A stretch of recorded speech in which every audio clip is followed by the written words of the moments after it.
Welcome to Always Listening. I'm your host, Chief Editing Officer of Pro Podcasting Services, Joel Sharpton.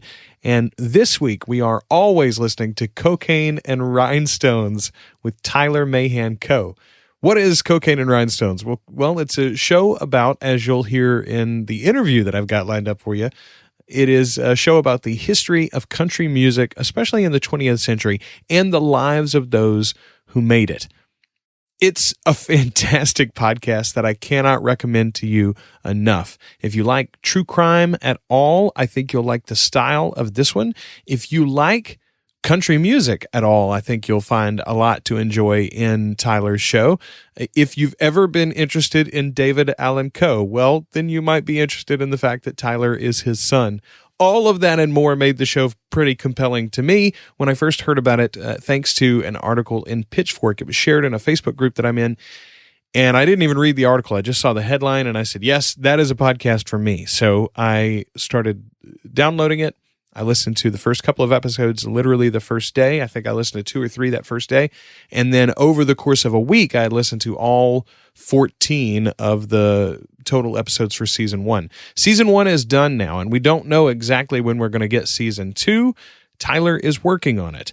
But I got to speak to him. And so you are going to hear from him as well. Before that, let me just tell you this. The show is amazing. I cannot recommend it enough. The first couple of episodes have some, sort of rough production as Tyler was getting his feet under him. You'll hear in this interview that this was literally his first days as a podcaster. It was something that he was learning on the fly as he started. But it is an incredibly compelling story that he's told so far, and I can't wait to hear the next chapters in it. Even if you're not a fan of country music, if you're a fan of history, if you're a fan of music or creatives at all, then this is something for you. I think absolutely. I'm not even going to give you a sample of the show in this episode because I feel that strongly about you just going and listening to it on your own. In particular, if you're still a little skeptical, I might suggest 2 episodes off the top. Go and listen to the episode about Bobby Gentry and the Ode to Billy Joe. A lot of people, that's their entryway to the podcast. It's a very, very good episode. Also, a great pairing of episodes. There's 2 back-to-back about Buck Owens and Don Rich. Now, to me, I think it's best if you just start at episode 1 and go all the way through. But if you're not up for that, fine. Then go ahead and meet this fellow in whatever way you want to. But in the meantime, you can meet him right here. So go ahead and say hello to Tyler Mahan Co. I guess I'm a podcaster now, but that's all new to me. And I bump into it in an elevator. I make a podcast about the history of country music, and I also make another podcast with my friend. That whatever your favorite band is, we're going to make you really, really angry talking about that band. Yeah. And so, it sort of goes without saying almost, except it didn't with me. I listened to 4 episodes of your show, Tyler, and had read a few things you'd written online before I realized for sure that you were David Allan Coe's son. But you are, right? That is also part of who you are, and you were a musician with him for many years. That is true. If I give the long answer of everything that I've done in my life, it is a very long answer. But yeah, I was on tour for about 13 years. David Allan Coe is my father. It's not something, I've definitely seen, he's not like a super famous person, but in some circles he is a celebrity. And I've definitely seen celebrity children who do run around, might as well wear that on a t-shirt, like, don't you know who I am kind of thing. And it's always really gross. So I don't ever make a big deal out of it. If it comes up in normal conversation, it would be, ridiculous for me to try to avoid talking about it or anything weird like that. But yeah, I definitely don't make a big deal out of it. I don't have a big sign over my head, like, look at me. Well, and it's not, not to cast aspersions, but somebody like Shooter Jennings, who is clearly following in his father's footsteps, and that is the image that he's building, and he's making music, et cetera, and that's his primary job. It's clearly a bigger thing for him than it is for you necessarily, where you're building I mean, your father was never a podcaster. He wasn't a journalist in any way, et cetera, et cetera. So like, there's not that direct familial connection to what you're doing, even though you do have the country music ties. Yeah. Well, if we're using Shooter as an specific example, he does a lot of things that don't get a lot of attention, that are very outside of what people would probably expect from him. You know, I happen to know that he's a very technologically minded person. He's really into computers and very good at computers. I think he's designed and built his own video game, which is Really? mind-blowing to me. So yeah, and I definitely do have, I keep them more private. I do engage in activities that people would expect from me. You know, I sit in my room and play country music on my guitar and stuff like that. But yeah, it's not really what I do for the world, I guess, isn't what you might expect. Although now the history of country music thing is probably the closest I've ever come to doing what someone might expect from me. It's probably the first related to country music thing that I've done other than being in his band. Well, I got to tell you, if you would have told me, if you would have run down the list of like country music stars that I loved growing up and said one of their kids is going to collect the entire country music history in the 20th century, I don't think it would have been David Allan Coe's kid. I didn't know you then, obviously, but like that I don't know that would have been what I expected. Talk to me about the launch of that. Like, how did you come up with that idea and then actually get over the hump to do it? You even say that this is not really a show that you wanted to do in the beginning. It's just something you wanted to exist and you felt like nobody else was. Yeah, I don't think anyone else would have made this. I think if I didn't do this 10 years from now, I'd be sitting around wishing that someone had done it, you know. Hopefully now that everyone has seen what can happen if we start talking about these old things that are still just as interesting as they ever were, I hope to see more content that is trying to get at some of the same things I'm trying to get at, specifically with country music. It really just, it all happened at once. I'm one of those people, I always have ideas like, oh, it would be cool to do this or it would be cool to do that. And I've done some of them. You know, I made this website called drunkmall.com, which kind of went viral, like a drunk online shopping thing, and I was making money through that. It's an affiliate marketing website. That's what I was doing with money before I pretty much abandoned that just to make Cocaine and Rhinestones. And if it turned out that I had sucked at making a podcast and no one liked it, I would probably be back to doing that now. So I've always got these ideas, and if you're a person who has a lot of ideas like that, you know, there's a difference between that's a good idea, I should do that someday, or that's a good idea, maybe someone will do that, or maybe I'll do that. And then there's an idea where it's just like, when you have the idea, it's, oh, I'm really going to do this. And there's no even thought of not doing it. It's like, as soon as it occurs to you, all that's left is to just put one foot in front of the other until you get there. At least, I mean, that's the way that I am. That's the way my mind and personality work in starting new things. So yeah, I mean, as soon as I had the idea, I knew I was going to do it. And I believe I ordered a microphone within 48 hours of having the idea. I just knew it was going to happen. I didn't know if I was going to be good at it or not, but I knew I had to try, you know, and I tried like really hard, and it seems to be working out, you know. As a podcaster, it's really interesting to me to watch your progression. It's so clear to listen to those episodes, especially like the first 3 or 4. Like, you're growing by leaps and bounds. It's so obvious as a creator. I mean, you can hear the work that you're putting in there. So you began Cocaine and Rhinestones then before you started with Your Favorite Band Sucks? No, they were kind of, I did slightly before. My friend is my co-host on Your Favorite Band Sucks. His name is Mark Mosley. He also has all these ideas like I do. Like, probably every day he's got a business idea. Probably every day I have a business idea. And we were always just texting each other back and forth. We really wanted to start something together, you know, long before podcasting was ever in either one of our worlds. After I had this idea and I knew that I was going to go forward with it, I still wanted to, you know, do something with him, and I knew I was going to do this. So he and I were just kind of talking about other podcast ideas, and he sort of had an idea for something similar to what Your Favorite Band Sucks ended up being. And believe it or not, his idea was actually more mean than what Your Favorite Band Sucks ended up being. But we were talking about it, going back and forth, and got to the idea of what that podcast is now. And we were just talking about a podcast that he should do. And when we hit this idea, I was like, man, you know what? If you want to do that, I'll do that one with you. And we just jumped right in from there too. And this was all before anyone knew that I was working on a podcast at all. And it was pretty great because, as you say, I believe what you say is true. I believe you can hear me improving in Cocaine and Rhinestones.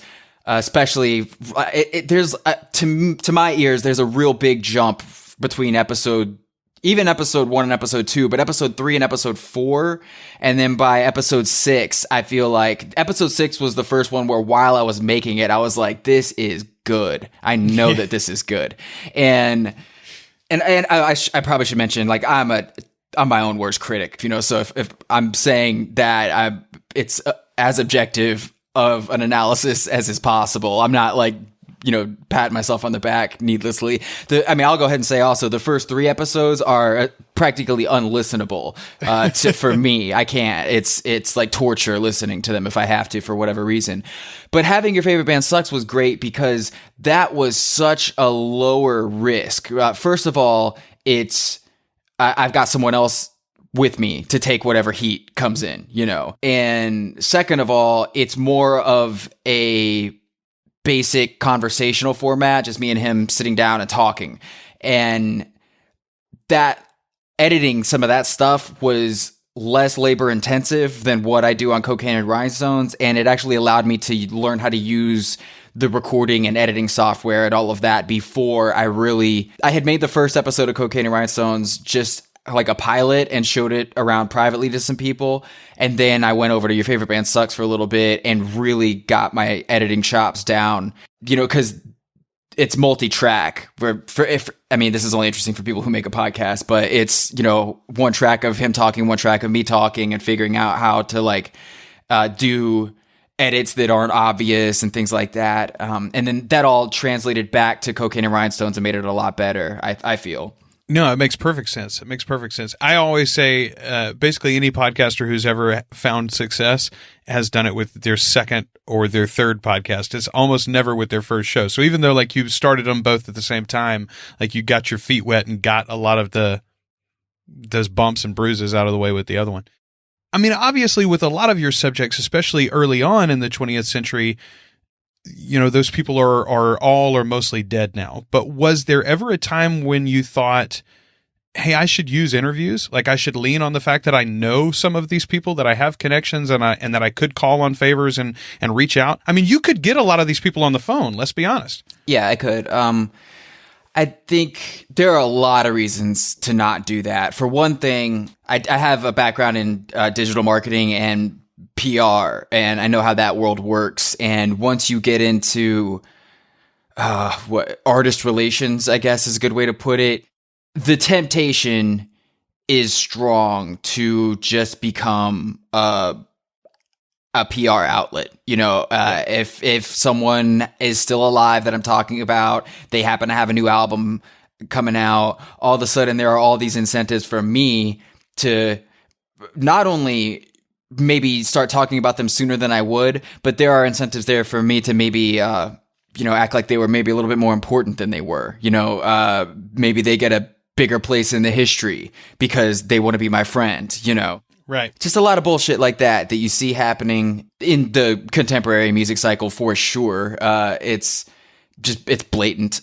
I find that kind of gross, and also I think part of the appeal of it, a less selfish reason, I think part of the appeal that works for listeners is hearing me try to work out the truth of these stories, which, a lot of these stories, it doesn't matter who I get an interview from, we're just not going to know exactly what happened. And the most honest thing I can do in that situation is try to present as many different angles on it as I can, and sort of just hand it to you and be like, your call, you tell me, and I think that brings people in and makes them feel like they're part of the process, because they are. If I just make this show and no one listens to it, then it's the whole tree falling in the woods thing. Right. Doesn't even matter.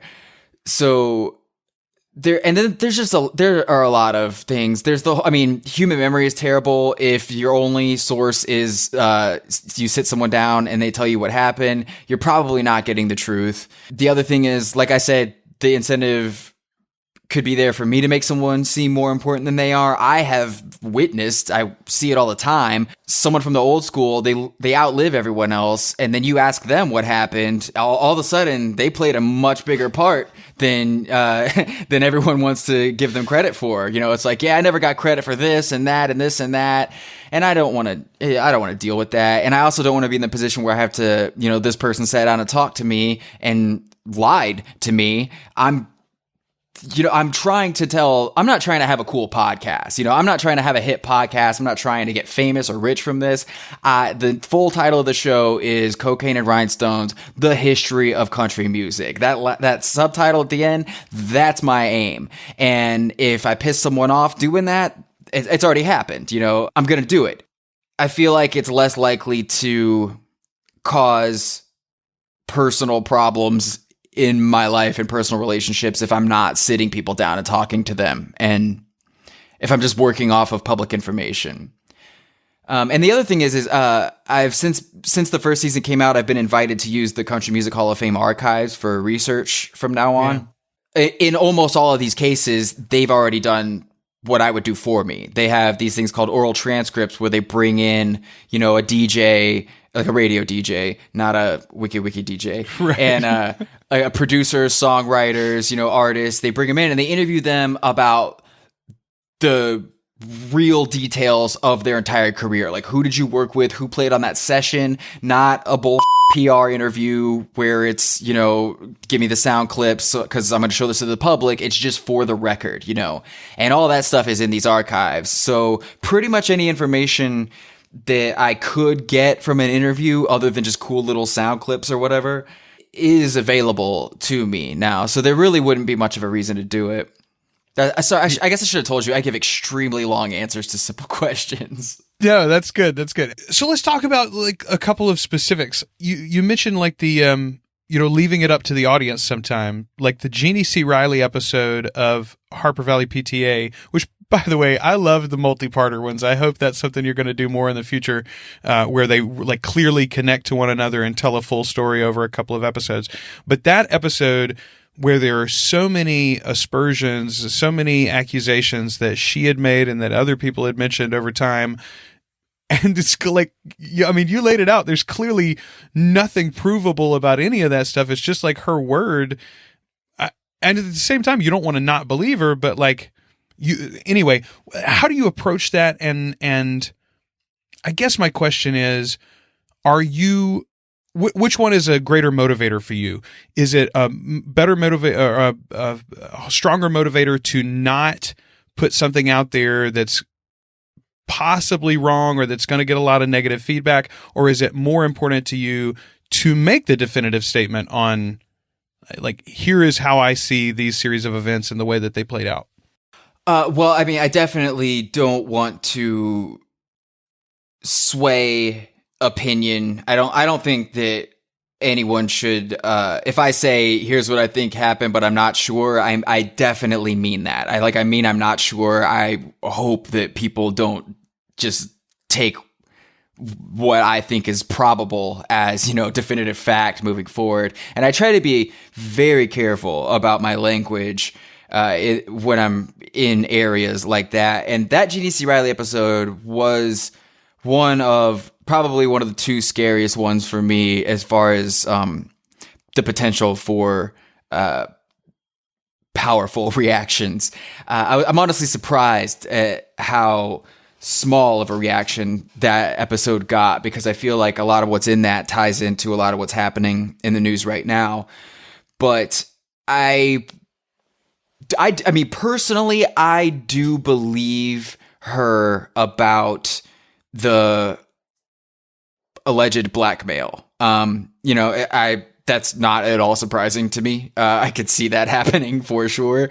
It's not something that's unbelievable. And it's also, I could I could see something like that contributing a lot to her perception of other things that happen that may or may not be accurate.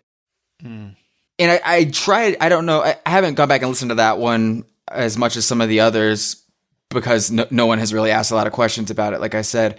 But I remember wanting to try to present it in a very careful way. You know, I would not like to be sued over anything that I say. And for anyone who doesn't know, what we're talking about is in her autobiography, she takes pretty extreme liberties with the facts in order to obscure the identity of a person she alleges did something, I would say, you know, very bad. And I figured out what was going on. I sort of solved this puzzle that was just sitting in this autobiography. And as far as I know, no one else even cared enough about this autobiography to realize this puzzle was there.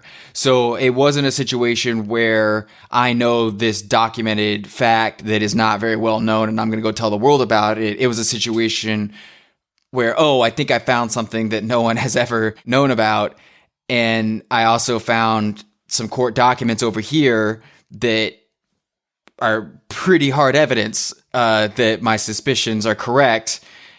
And so now what? Like, do I tell the world? I feel like I have to, but I also, again, don't know for a fact what happened. So, I mean, if you do listen to the way that I speak in episodes like that, you'll hear me say allegedly a lot. You'll hear me say I suspect, I think, I'm not sure, things like that. And that's just me being careful and honest, which is, I think, is sort of rare these days for a quote unquote expert to not just tell you they know for a fact what happened and this is why and we have all the answers. And I think people are kind of sick of that, especially when you can't know, like in certain circumstances where it would be impossible for someone to know. I just try to be honest about it, you know? No, I think that's incredibly rare. I think you're right. And you made a great point there, because it's not like you're not really revealing secrets. Almost nothing in the show, the whole first season, was like some hidden information or something that you only know because you have run in these social circles. Almost all of it is something you could have read somewhere else, but you say it even in the first episode, I think. These books are not being read by people. Like, some of them aren't even in print anymore. You can't find them.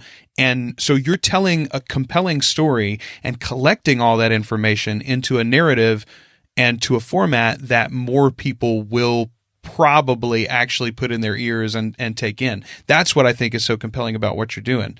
Don't get me wrong. Don't let me put words in your mouth, but isn't that sort of the goal? Like, isn't that your idea? That's the entire ball of wax. Yes. This is a history that I saw going extinct. There are books on my wish list that cost $250, just some random artist autobiography that got published in one run, sold out. They never printed any more of them. Who knows what stories are in there, because the people who make books, you know, the people who do reprints and special reissues of stuff, think no one gives a shit. So, you know, these books aren't digitized. They are not available as an ebook. And if someone doesn't do what I'm doing, which is take these stories that were put out into the world in one medium and translate them, into language that is understood by people who don't know what it was like to be alive before the internet existed, and B, in a medium that is now taking over storytelling entirely. I mean, if you are an author of books and you don't have a podcast right now, oh my God, like, you are so behind the curve. I feel terrible for anyone who hasn't had that realization yet. You know, this is the invention of radio all over again. And we saw what radio did to the world, and podcasting is going to do that all over again. And it's just, if you're not here, you're not anywhere, you know? I strongly agree, man. You're preaching to the choir. What would you think? First of all, have you been approached by anybody about turning this into a video project or a product yet? Well, the other issue with what I'm doing is I know that my use of song clips is protected by fair use and everything like that, but I have no idea. I haven't talked to a lawyer about what would change in translating it over to television. Like I don't know what kind of rights you would have to secure to do it on television, things like that. And in my experience, the people who, or I should say probably like the institutions who hold a lot of the rights to the things that I'm talking about, are operating with very old school mindsets and perhaps not in what would be their better interest of allowing a thing to happen that's going to bring a lot of interest back to something that most people think isn't interesting at all. They might be inclined just to file a lawsuit because that's how that's how they've always done it, Right. Yeah. I think it would absolutely. Well, okay, let's spin off of that idea then and talk about, which by the way, you mentioned I'd never heard of. You mentioned it on the show in the Q&A episode. I went and watched like 3 or 4 episodes of it now. The Mike Judge Tales from the tour bus thing. It's interesting, but it seems to me to be a complete ripoff of the WWE has a thing that they did like 3 or 4 years ago with that exact same idea. They took wrestlers and like they sit down and they talk about the good old days and then they just animated the stories. But that's been out for several years. I probably can't talk about it, but I do have some sort of insider information as to how the show came about. And from what I understand, the original show wasn't going to be what it ended up being. I think they had to sort of pull a what's it called, an audible in football. Yeah. I think they sort of had to scramble and figure some other things out because of the way some things ended up happening. Interesting. But I definitely don't know whether or not that wrestling show had any influence on that. I wonder. So, but is that something that would be interesting to you? I know you often talk about on the show that you're not really interested in like the tabloid part of things, but the headbutting and the ego fights in country music are as epic as anything we think about in like modern day rap or, 90s, the East Coast, West Coast battles or whatever. Like these things were awesome, man. And they're wonderful stories to tell. Are you interested in any of that at all? Oh, I don't know. I mean, I would have to sit down and actually make a list of famous country feuds and try to figure out who I know that would get mad at me for talking about. Because I'm not trying to lose a lot of friends for something like that. If I lost friends talking about, hard history and setting the record straight, I mean, that I would be willing to take that hit, but just for entertainment, I would not be willing to make people I care about mad. Well, right now my life is pretty crazy because it's just been the last 2 weeks that anybody noticed you. Well, basically. yeah, like the New Yorker and Pitchfork and all this stuff happened at the same time, and it's been there. I'm getting a lot of emails right now. I'm sure, man. So it pretty much everything's focused on Cocaine and Rhinestones right now, but I don't know. I think there's something coming out of Rolling Stone next week, which is probably gonna, I don't know, make big stuff happen all over again. I kind of would like for it to chill so I could work on season 2. You could work on it. Well, just know every time that there's a new article or something. I mean, even look, my show is nothing compared to a New Yorker or a Rolling Stones article, but there'll be some group of my listeners that will discover your show, hadn't heard about it before, and a handful of those will come and be Patreon supporters, So like, yeah. And every one of those just makes it more likely for you to be able to do this thing faster. Yeah, and that's why I do, press pause on what I'm doing and go do the public appearance thing. And I mean, and also there are opportunities coming up for me to use this attention to help the genre in general, and I'm definitely, that's important to me too, important enough to press pause on production for season 2. But I do it is like the most important thing to me right now is season 2 of Cocaine and Rhinestones. So what is the big story in your head for season 2? Like, is there an overarching theme that you think you're seeing already in your pre-production? Oh yeah, I'm not going to tell you what it is though. Screw you, man. I could no, because here's the thing.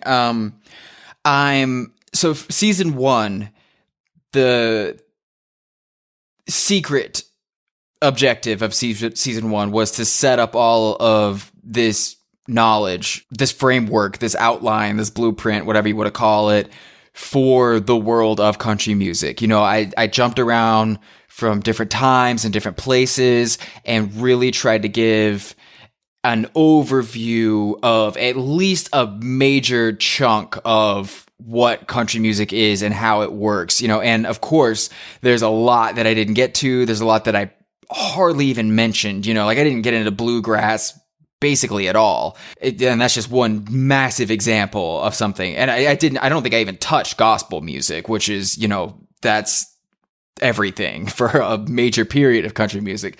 So, but I did try to jump around and like get like, here's what the Grand Ole Opry is, and here's how that works. Here is the person who made decisions there for a long time, and here's what happens when that goes wrong. You know, like these kind of ideas. And then here's Bakersfield. Here is what country music outside of what everyone thinks of as the country music city, which is Nashville. Here's what country music from California had to do to compete with that, and what that contributed to the big picture, you know? So I'm jumping around from all these different places, different time periods, from like the 1920s, 1930s, all the way up into the 90s, which the scope of the podcast is the 1900s entirely, that century.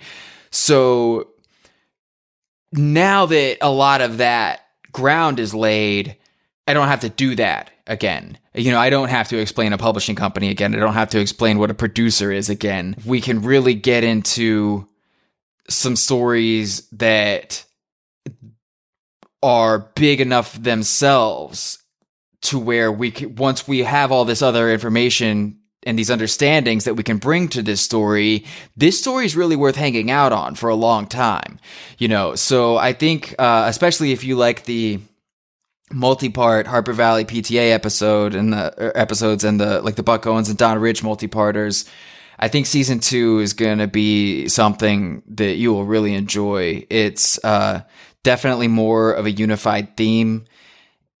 And, but the reason why I'm sort of cagey about just flat out stating what I'm doing is because I'm getting a little weird and creative with some narrative devices, I guess is the way to say it. I mean, someone could see the name of the show and think that it's just this boring academic thing, you know, Cocaine and Rhinestones, that's sort of a sensationalist title, but then the history of country music, okay, this guy's just going to sit down and tell me a bunch of facts and it's not going to be interesting. But I'm not doing that. I'm really trying to contribute as much as I can without coloring anything, creatively is what I have to do to stay interested. You know, that's just the facts of it, let alone upping the entertainment value and keeping people interested. So for season 2, to challenge myself, I don't know. I don't think that I've bit off more than I can chew. I have already had some breakthroughs for some problems that I knew I was going to have. I feel like I've got a pretty good head start on it. But like I said, I think like the thing that's giving me anxiety is I'm a big fan of flow state sort of working. Like I'll pull 30-hour days because I want to stay in the mode that I'm in and get the thing done when I'm in the middle of it. And like all the big press stuff sort of throws a wrench in that. It doesn't let me stay in the moment of inspiration and really capitalize on it as much as I like to do. But yeah, I mean, that long rambling answer is about as much as I would probably want to say on season 2 at this point. No, it's perfect. It's perfect. So I want to go back and before we wrap up, I'm not going to keep you much longer, but I want to talk to you specifically about a theme that I saw in season 1, which is about women in country music. And it starts even at the very beginning of episode 2, which, by the way, you talk about the leap from like episode 1 to 2 and then 2 to 3 and 3 to 4. But even from 1 to 2, the intro to episode 2 where you start talking about the Streisand effect And then where you go in the episode, you have this whole history of, like reproductive rights in America, sort of. And that's not even what the episode is about. It's not really about abortion or the birth control pill at all. The episode is really about females' plight in country music, and not just country music, right? You talk about it in that episode too. It's across the musical industries, and obviously the musical genres, and obviously affects every industry. But do you see the line from Loretta in that episode to Jeannie in the PTA to Winona, at the end of season 1 almost?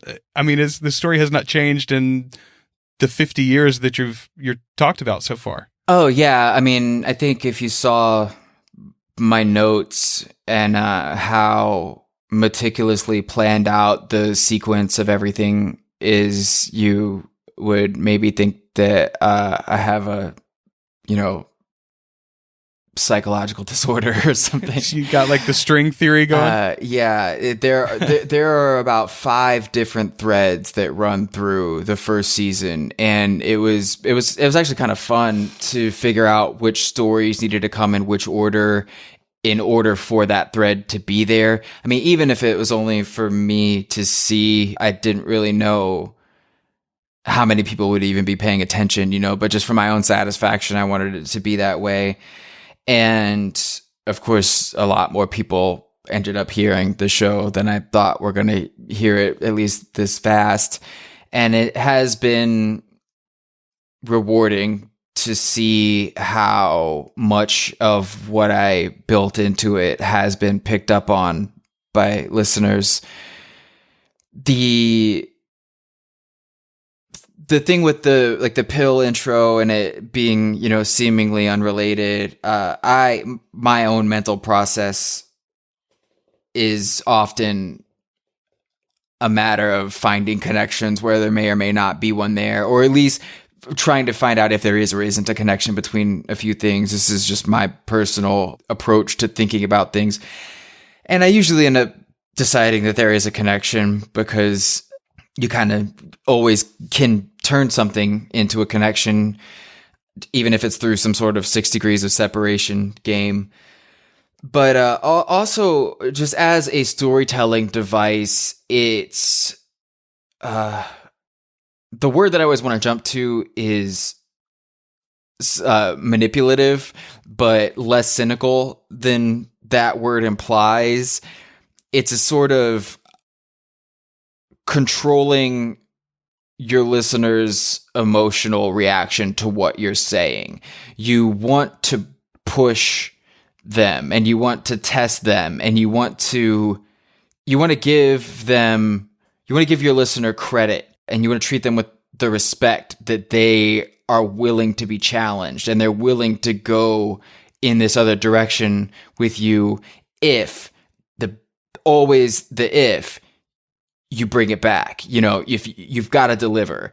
And there are people who probably just shut off the episode 45 seconds into it, particularly the Bobby Gentry episode. I guarantee you there are people who just stop listening to that because I don't even talk about Bobby Gentry for, 12 minutes in the beginning of that episode. I'm not really telling you a different story. I'm just sort of free associating on my own opinions about fame and celebrity, and sort of referencing some studies that it sort of back up what I think about it. But that was one that I was really scared about putting out into the world, because that I felt like that was a big challenge that I was making to people, almost a dare, oh yeah, will you listen to this? Will you listen to this much of this to get to that? And also, there's a clip of a Kanye West song in that episode. I've got a friend who DJs here in Nashville, wiki DJ, not radio DJ. And, he calls Kanye West the racist whisperer. He says if anyone feels any sort of way about black people, Kanye West is going to bring it out of them, and this is the stereotype of country music, is that, everyone who likes country music is all racist. Of course, we know that's not true, but there are racists in any group of people. So of course you could expect some pushback for me putting a clip of a Kanye West song in an episode of my podcast that is clearly labeled A History of Country Music. Why am I listening to Kanye West right now? And of course, there's a reason you're listening to Kanye West right now. And it's both attached to the history of country music, and it's attached to this free association 10, 12, 15-minute intro on the nature of fame. And it's just only a little bit of patience that is required to get there. And again, I can't remember what we were talking about earlier, where if you're not having interviews and requiring a little bit more, asking a little bit more from the listener, making them feel like they're a part of the process. Not having interviews makes them feel like they're a part of the process. Giving them moments where they aren't sure if they aren't sure why they need to be hearing this. Like, why are you telling me this? And if you give them that moment of frustration and then you hold out on the payoff, when that payoff comes, like if you do it right, if you get it right, you just made a fan for life. It's because those moments are rare in entertainment now. This isn't something that I find is often effectively done in storytelling anymore. Especially in like movies are really bad at this these days. But they used to be great. Anyway, sorry, long answer, told you. No, it's perfect. I cannot tell you how much I'm enjoying it. So I really am going to try to wrap it up now. A couple of quick questions. What was the thing that you discovered in season 1's research that made you the happiest? What was the coolest bit of info that you discovered? Like, I didn't know about in the Buck Owens story, the Buck Owens and Don Rich, their relationship. I'd never heard any of that. Basically, that was all new info to me, and it literally made my day. That episode made me cry at the end of it. The second one did. Yeah, that one made me cry at the end of it too. I don't know. This is a tough question because it really, at the beginning of it, when I say I've been hearing these stories my whole life, I really have.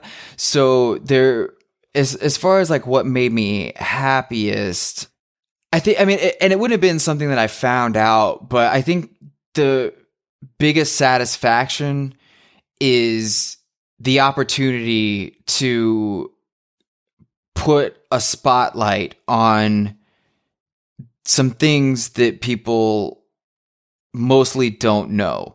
If the Buck Owens episode is one that you liked a lot, I can tell you the thing that made me the happiest to put some attention on in that episode, other than the entire story, which, as you said, I don't think is widely known about their relationship and how important they were to each other, and as a result, important to country music. In that episode, I briefly talk about an album that they made together called Ruby, which is sort of Buck Owens and Don Rich's take on bluegrass. And it's a spectacular album. I believe I was talking just today or last night, someone on Twitter tweeted and tagged me in a tweet about the song that I used a clip of in that episode called Corn Liquor. And it is hands down one of the greatest drinking songs ever put to wax. And a lot of people have never heard that. And that entire album is great. It's really adventurous. It is a perfect example of what Buck Owens meant to country music, which is this, like snorting a big fat rail of creativity, right when this music needed it more than anything, right when it was in the middle of this big sellout move of trying to dilute everything and make it, pop friendly and all this stuff. Here comes Buck Owens with some just manic country music, just beautifully wild and unhinged music. So in that episode, that was something that made me happy. Another instance of that would be the entire episode on the Kershaw brothers was, I was practically giddy the entire time that I was working on that, just because I knew that if anyone knew any of that stuff, if most people knew any of that stuff, it would just be the fact that Doug Kershaw is a fiddle player. Not many people know about the Rusty and Doug phase of their career and just the amazing music these actual children were making. Just music that puts other music made by adult legends of the time. This music is just crushing what they're doing is in terms of creativity, expert composition. It's fantastic stuff. And then when you let that story play itself out, where you end up all the different ground you end up covering. What I think is Neil Young's best album is a huge part of their story, or they're a huge part of the story of that album would be a more accurate way to say it. And then you get into Rusty Kershaw, who is this virtually unknown figure in music. And he made some fantastic music. He's got this album from around 1969, 1970 called A Cajun in the Blues Country. Yeah. That is unreal. It is a genre-bending masterpiece. Like, you listen to it, you could tell me that there are 3 different singers singing on this album, and I would believe you. He goes from sounding like Nina Simone to Leon Russell to his own thing, and it's all good. And he's the one who goes into playing a part in Neil Young's music, and then later he makes another solo album decades after the first one, and it's also fantastic. And not a lot of people know about that. That's the one where people will buy that album on iTunes and they'll take a screenshot of their purchase and put it on Instagram and tag me in it, and it always brings a smile to my face. That makes me really happy to answer. Yeah, the Rusty Kershaw was the one that I have benefited the most from. I've been listening to that album and the Neil Young album, for that matter, which I had never listened to before. Oh, wow. It's great. No, I know. It's wonderful. So, flip side of that, what was the thing that I know you talked in the episode about that you didn't know a lot of the Judd story, even though it was all like very public. They had all written autobiographies and talked about it publicly, but you hadn't really been paying attention. Was the Winona story the one that blew your hair back the most, or was it the Cooley story? Like, what was it that lowered your mood the most during season 1? There's no question it was Spade Cooley. That was actually the first episode of the podcast that I made. That was the first story that I knew I was going to go after. Once I started in on this idea of a podcast about the history of country music, I knew that I was going to hit Spade Cooley first. And that was really just more from a marketing standpoint of looking at what was popular in this space of podcasting. There's this whole phenomenon of murder podcast. And I searched Spade Cooley in iTunes and not a single thing came up. So I knew that I had something that no one else was bringing to the picnic, and but I also sort of only had a surface level understanding of that story, which I think is the common understanding of that story until what I showed people about what actually happened. That me up, man. It was. I probably spent about 3 weeks, maybe a whole month on that one, because it was the pilot first episode that I made. It was the one that I showed to my friends to listen to tell me if I was wasting my time on trying to make a podcast or not. My girlfriend does listen to those murder podcasts. I can't listen to them. I have a very vivid and active imagination still, functioning in my head, which is a miracle in the smartphone age. Yeah, I don't need that stuff in my mind. And, I'll walk in the room and she'll be listening to one and I'll hear, and then he tied the husband up on the couch and made him watch and I'm like, okay, no, that. Like, I'm out of the room. I don't want any part of that. And so I was having nightmares with Spade Cooley in them talking to me while I was working on that episode. And when I record the podcast in a basement overnight, because I'm using a condenser microphone to get good vocals for the main part of the show. And if I didn't do it at night, you would hear cars driving by outside. So I'm alone in the dark at night, and this stuff comes to life when I'm saying it, like I'm seeing the images of everything. And I kept having to stop recording during the murder scene. And that, I don't know, there's a lot of cut and pasting going on to stitch that together, because I kept getting, choked up. I would start crying while I was reading the details of what he did.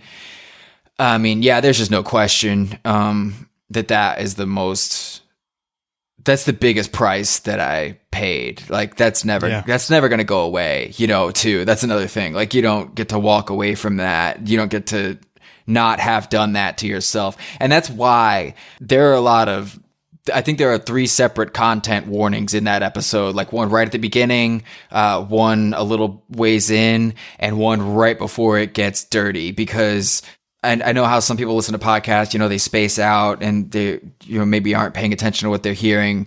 And I really didn't want to take any chances with someone. I didn't want to help someone do something to themselves that they didn't know they were doing to themselves with that episode, because I really don't think it's something you'll ever forget once you hear what happened. That's a beautiful way to put it. And I think you did it so well in the episode too, because you did it with the music. You had the music go away and then you said, okay, I know it's been bad so far, but it is going to get worse. If you've had enough already, skip until you hear music again and then you're safe. Yeah. And you did exactly that. I've listened to some of those other podcasts you talk about, and some of them, not all of them, by the way, do this in a salacious way, but some of them lean into it. I mean, it feels like murder porn, I mean, it feels like you're not looking at it to better understand humanity or to better understand a historical situation. You're lingering there for some reason. What are you there for? And the way you told that story is clearly not that. It's like, this is a part of country music. We pardoned this man, and like, he's got a plaque, he's got a star on the Hall of Fame, the Walk of Fame, et cetera, et cetera. Like, we should remember what he did too, exactly what he did, all of what he did. Anyway, I thought that was really well done. Okay.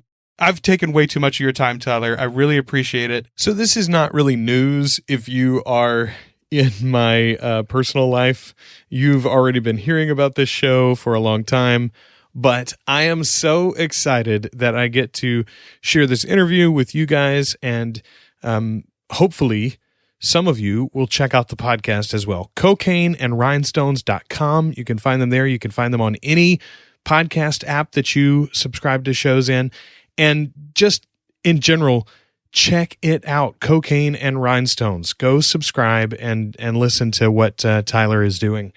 And if you felt led, go support him on Patreon too. Like, absolutely, this is the kind of guy that I'm going to throw some bucks to, because I cannot wait for season 2. I've been your host, Joel Sharpton, Chief Editing Officer for Pro Podcasting Services, and I am always listening. Our theme song is Enough by Bethany Rayburn.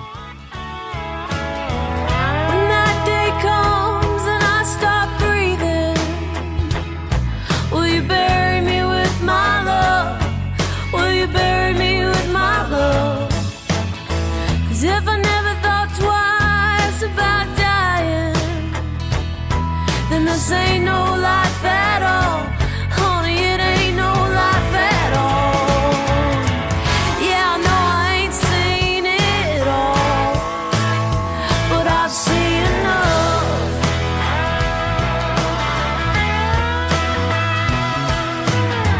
Yeah, I know I ain't seen it all, but I've seen enough.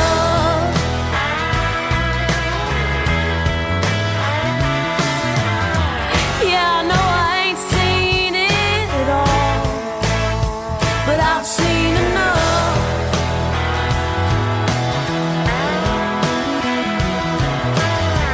Yeah, I know I ain't seen it all, but I've had enough.